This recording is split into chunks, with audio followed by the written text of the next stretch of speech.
அனைவருக்கும் வணக்கம். நம்ம இன்னைக்கு ஒரு கேம்குள்ள போவோம். T4, T5 சென்டர் கண்ட்ரோல் பண்ண முயற்சி பண்றாங்க.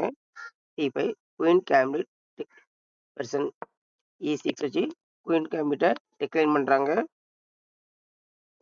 ஒயிட் G3 வச்சிருக்காங்க. இவங்க வந்து என்னன்னா, பிஷப் வெளிய எடுத்து ஒரு ஃபேன்சி அட்டாக்கு முயற்சி பண்றாங்க. பிளஸ் வந்து இது வந்து டக்குன்னு வந்து ஒரு கேஷ்லிங் பண்ற ஐடியாவும் அவங்க ஃபாலோ பண்ண ஆரம்பிச்சிருக்காங்க. பிளாக் வந்து நைட் F6 வச்சிருக்காங்க. சென்டருக்கு சப்போர்ட் பண்ற ஐடியா.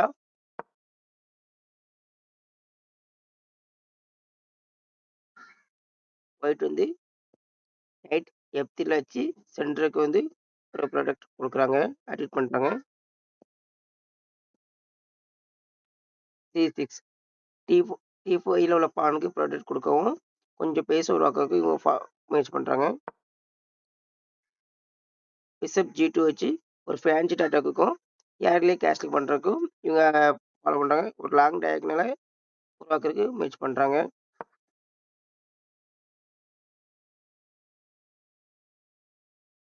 P8ல உள்ள நைட் எடுத்து T7ல வச்சிருக்காங்க. இது வந்து என்ன சென்டருக்கு வந்து கூட கொஞ்சம் ஒரு ப்ரொடெக்ஷன் குடுக்குறதுக்கு அவங்க ரெடி ஆயிட்டு வராங்க. ஒயிட் வந்து ஏர்லியில கேஸ்லிங் பண்ணி கேமுக்குள்ள உள்ள வந்துட்டாங்க. கிங் வந்து இப்போ கொஞ்சம் சேஃப் ஆயிட்டு.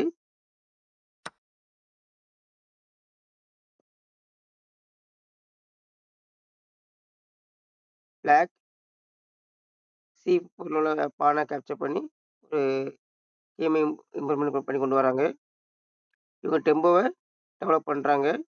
ஒயிட் வந்து நைட்ட P3ல வச்சிருக்காங்க. சென்டர் ஒரு சேஃப் குடுக்கறதுக்கும் இது உதவும். இப்போ P5 வச்சிருக்காங்க. இது வந்து ஆல்ரெடி C4ல உள்ள பான வந்து ப்ரொடெக்ட் பண்றதுக்கும், ஒரு பேஸ் உருவாக்குறதுக்கும் இது உதவும்.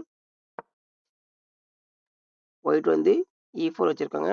ஒயிட்டோட E4 T4 பானம் பார்த்தீங்கன்னா, சென்டர அப்படியே கண்ட்ரோல் பண்ணிட்டு வருது.